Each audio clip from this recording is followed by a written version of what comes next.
दोस्तों, आज की इस फिल्म की ये कहानी शुरू होती है एक रेड पायरेट्स नाम के होटल से, जहां 3 लड़कियां इस होटल में काम करती हैं।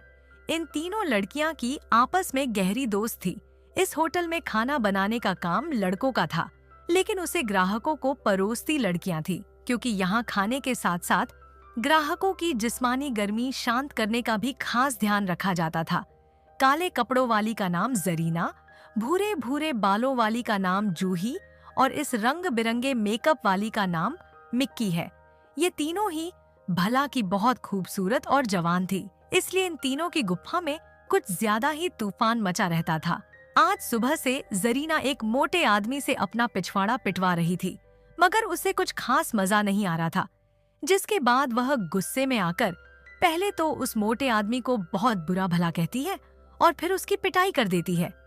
वो बाकी लड़कियों के पास आ जाती है और फिर तीनों सहेलियां होटल की खास यूनिफॉर्म पहनकर तैयार होने लग जाती हैं। कोई अपने बाल बना रही होती है तो कोई अपने तरबूज ठीक कर रही होती है। देखते ही देखते तीनों पूरी तरह से तैयार हो गई होती है। तैयार होने के बाद तीनों अपने काम पर लग जाती हैं। ये है रोनिका, जिसकी गुफा में हर कोई अपनी बंदूक चलाना चाहता है, लेकिन इसे ध्यान से देखते ही लोगों की चीख निकल जाती है, क्योंकि दिखने में तो वह जनाना है, जबकि अंदर से पूरी मर्दाना है, क्योंकि इसके पास गुफा के साथ साथ हथियार भी होता है। कुछ ही देर बाद रोनिका भी होटल में आ गई, क्योंकि वो भी यही काम करती थी। रोनिका भी इन तीनों की अच्छी सहेली थी। उसके आने के बाद सभी योजना बनाने लगी कि होटल में आने वाले ग्राहकों को कैसे मजे करवाए जाए और अपनी गुफा में धमाके कैसे किया जाए। सभी अपना अपना तरीका और अनुभव बताने लगती है और लड़के भी कुछ तरीके बताकर उनकी मदद करते हैं। यहाँ काम करने वाली कोई भी लड़की शादी में यकीन नहीं करती थी। उन्हें तो बस अपनी गुफा में धमाके कर मजे लेना अच्छा लगता था। जब रात को अपना काम खत्म करके सभी लड़कियां फिर से कपड़े बदल रही थी और एक दूसरी को यह भी बता रही थी कि किसने कितने हथियारों का रस निकाला और कितनी कितनी कमाई की। इसी बीच जूही लड़कियों को बताती है कि आज से मैं अपनी मासी के घर में रहने वाली हूँ। कुछ दिन पहले मेरी मासी की मौत हो गई और मेरी माँ ने उसके घर को बेचने का फैसला किया है, तो वो चाहती है कि जब तक घर बिक नहीं जाता तब तक मैं उस घर में जाकर रहूं, ताकि खाली घर देखकर उसमें कोई चोर ना घुस जाए। इधर जूही घर के बारे में सबको बता रही थी, जबकि उधर घर में चोर घुस चुके थे। एक चोर घर से कीमती चीजें चुराना शुरू ही करता है कि तभी उस पर कोई हमला कर देता है। दूसरा चोर पूल में सूसू कर रहा था और तभी पीछे से कोई उसे पूल में फेंक देता है और फिर उसे पानी में डुबोकर मारने की कोशिश करता है। जैसे तैसे करके चोर पूल से बाहर निकल जाता है। दोनों को पूरे घर में कोई भी नजर नहीं आता, लेकिन फिर भी कोई तो था जो जमकर इनकी दोनों की धुलाई कर रहा था और वो दोनों डरकर घर से भाग जाते हैं। उनके जाने के थोड़ी ही देर बाद जूही जरीना और मिकी के साथ अपनी मासी के घर में आती है। तीनों लड़कियों को घर बेहद पसंद आता है।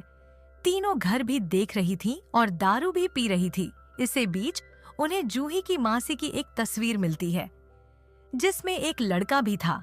लड़कियों के पूछने पर जूही उन्हें बताती है कि ये मेरी मासी का बॉयफ्रेंड है, जिसने कई साल पहले मेरी मासी से झगड़ा करके गुस्से से इस घर में आत्महत्या कर ली थी और लोगों का कहना है कि इस घर में आज भी उसकी आत्मा रहती है, लेकिन मैं इन बातों पर यकीन नहीं करती हूँ।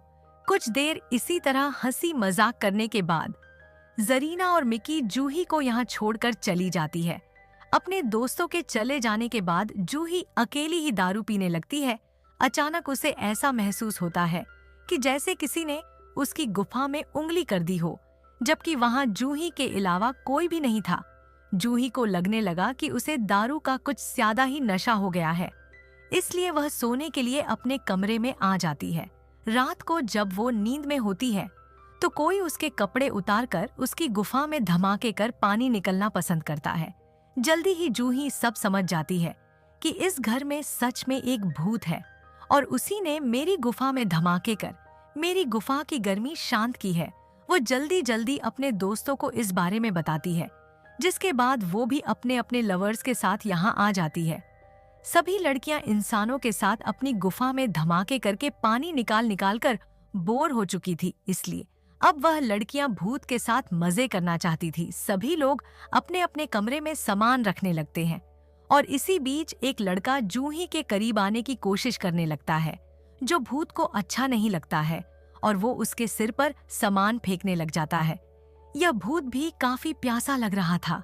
वो एक ही समय में सभी लड़कियों के साथ मजे करने की कोशिश करता है, लेकिन जब वो मोनिका की गुफा से छेड़छाड़ करने लगा, तभी उसकी चीख निकल गई, क्योंकि उसने मोनिका की गुफा के साथ साथ उसका बड़ा सा गन्ना भी देख लिया था और मोनिका को भूत ये बात बिल्कुल अच्छी नहीं लगती। इसके बाद भूत सभी लड़कों की धुलाई करना शुरू कर देता है, क्योंकि वो नहीं चाहता था कि उसके अलावा कोई और इन लड़कियों की गुफा में धमाके कर पानी निकाले। इसलिए वो लड़कों की अच्छी खासी धुलाई कर उन्हें घर से भगा देता है। लड़कों के जाने के बाद मोनिका भी घर से जाने लगती है, क्योंकि भूत उसका गन्ना देखकर डर गया था। अब सिर्फ तीनों लड़कियां ही घर में रहने वाली थी। तीनों लड़कियां कपड़े बदलकर भूत के साथ मजे करने के लिए पूरी तरह से तैयार थी। अब वह आपस में बातें करने लगती हैं कि किससे किस तरह अपनी गुफा में धमाके करवाना पसंद है। जूही और मिकी को तो सभी तरीके पसंद थे, जबकि जरीना सभी से काफी अलग सोचती थी। उसे अलग अलग रोल प्ले करने में बहुत मजा आता था।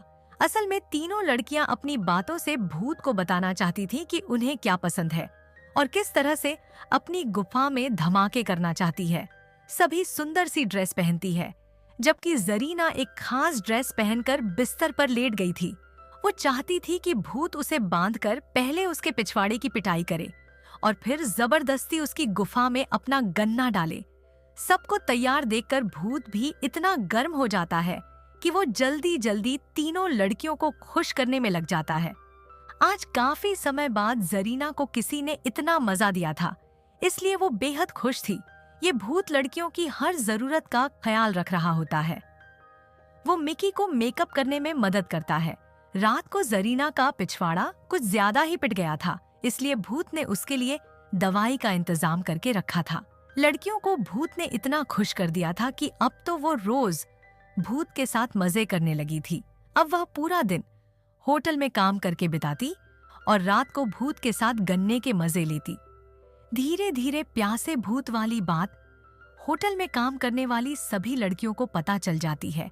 इसीलिए जूही उन सभी को अपने घर पार्टी पर बुला लेती है, ताकि भूत उनकी गर्मी भी शांत कर दे और सारा पानी निकाल दे। रात होते ही सभी लड़कियां जिस्मानी भूत को लेकर अपनी अपनी कल्पनाएं बताने लगती हैं, जिसके बाद देखते ही देखते भूत ने उन सभी की गुफा में धमाके करना शुरू कर दिया। भूत सारी रात लड़कियों की गुफा में धमाके कर मजे करता है। ऐसे ही एक दिन लड़कियां अपने अपने बॉयफ्रेंड के बारे में बात करने लगी कि वो उनसे बहुत प्यार करती है, इसलिए अब उन्हें भूतिया घर से वापस आ जाना चाहिए। जूही और मिकी आज रात अपने अपने बॉयफ्रेंड के साथ डेट पर जाने की कार्यक्रम बनाती है, इसलिए आज रात वो भूत के साथ गुफा में धमाके नहीं करना चाहती थी। जब यह बात प्यासे भूत को पता चलती है तो वह उन पर बहुत गुस्सा करता है और भूत उनसे झगड़कर वहां से चला जाता है। अगले दिन भी भूत का गुस्सा कम नहीं होता। वह लड़कियों को परेशान करने लग जाता है, जिससे परेशान होकर तीनों लड़कियां घर से बाहर आ जाती हैं। लड़कियों को लग रहा था कि भूत घर के बाहर नहीं आ सकता, मगर भूत ने उनकी यह गलतफहमी जल्दी ही दूर करती है। जूही आज रात वह भूत से बात करेगी और उसे समझाएगी। अब जूही अपना काम खत्म करके गुफा के प्यासे भूत से मिलने के लिए अकेले ही किसी को बिना बताए चली जाती है। उसके चले जाने के बाद जब ये बात उसके दोस्तों को पता चलती है कि जूही अकेली ही प्यासे भूत से बात करने गई है, तो वह भी उसकी मदद करने के लिए निकल जाते हैं। उधर जूही अपनी मासी के घर में थी। वह भूत को समझाने की कोशिश करती है कि हमें तुम्हारे साथ बहुत मजा आता था, लेकिन अब हम लोग तुम्हारे साथ और गुफा में धमाके कर मजे नहीं कर सकते, क्योंकि मेरी माँ इस घर को बेचने वाली है और हम तीनों अपने अपने बॉयफ्रेंड के साथ रहने वाले हैं। भूत चाहता था कि जूही इसी घर में रहे, ताकि वो उसके साथ रोज गुफा में धमाके कर अपनी प्यास मिटा सके। लेकिन जब जूही उसकी कोई भी बात नहीं मानती तो वो बहुत गुस्सा करता है। जूही को डराने के लिए वह घर का सामान इधर उधर फेंकने लगता है। भूत की काफी कोशिशों के बाद भी जूही उसके साथ रहने को नहीं मानती, तो भूत बिना उसे कुछ किए चुपचाप वहां से चला जाता है। असल में वह भूत जूही को पसंद करने लगा था, इसलिए वो उसे कोई नुकसान नहीं पहुंचा सकता था। भूत के जाते ही जूही के दोस्त भी वहां उसके पास पहुंच जाते हैं। वो जब आए तो घर पूरा साफ सुथरा था और तीनों लड़कियों का सामान भी पैक करके रखा हुआ था। उन सहेलियों के पूछने पर जूही उन्हें बताती है कि भूत मेरी बात को समझ गया है और वह हमारे जाने के लिए भी मान गया है। इसके बाद सभी लोग अपना सामान लेकर वहां से चले जाते हैं। कुछ दिनों बाद सभी दोस्त जूही के घर में होते हैं। यहाँ जूही की माँ उन्हें बताती है कि मैंने मेरी बहन का घर बेच दिया है और मैंने एक भूत भगाने वाले तांत्रिक को बुलाकर उसमें रहने वाले भूत को भी खत्म कर दिया है। यह सुनकर सभी दोस्त राहत की सांस लेते हैं, क्योंकि उन्हें डर था कि कहीं वह भूत उनका पीछा नहीं छोड़ेगा। इसी के साथ आज की यह कहानी यही खत्म होती है। तो दोस्तों, अगर आप ऐसी ही वीडियो देखने का मजा लेना चाहते हैं तो इस वीडियो को एक लाइक और चैनल को जरूर सब्सक्राइब करें। मिलते हैं अगली एक और धमाकेदार वीडियो में। तब तक के लिए गुड बाय।